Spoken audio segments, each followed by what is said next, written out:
Now here's a quick tip if you're out there fishing and maybe you've been spooled or maybe you've just got some new gear and you want to put some braid on. Of course, in this case here, I always put a bit of monofilament as a backer underneath. I just do a simple double uni knot. You can check the website out for that number and how to do it.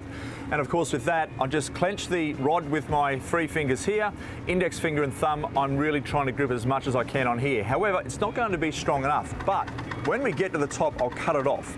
But then we have to wind it on again, and I'll show you exactly how to get the pressure. If you've got a rag, you can do it, but you're still not going to get that strength that you need on here, particularly if you're out there targeting really big fish. And the reason for that is the line will then cut down into itself, can cause some dilemmas, and of course, could even cut your line and break it off. So we're just going to wind this on with Saragossa 8000. Okay, so I'm just going to overfill the spool a touch. Normally that's way too much, but given that it's really spongy, that'll do me there. I'll now cut this off. All right, Skip, let's go. We're in the 40 knot zone. So what I'm going to do now is dump this out the back. Make sure there's no boats around you. And what happens next, you'll be surprised. So once it gets down to the end now, I'm not going to get it out too far.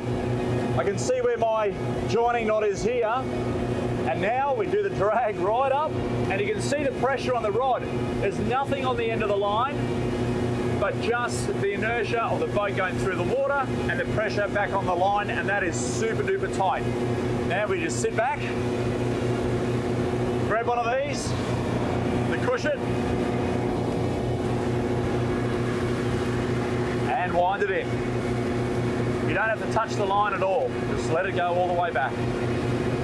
So when you get to the last part, you just need to apply a little bit more pressure with your finger because the line is clearly out.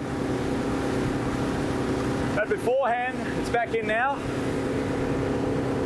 That's perfectly, it's rock hard, and I'll tell you what, any fish that jumps on now, once I put the leader on and a lure, is not going to bury down. It's a very tight fit. There's an easy tip for you the next time you want to spool your line without breaking too much sweat and of course, cutting your fingers.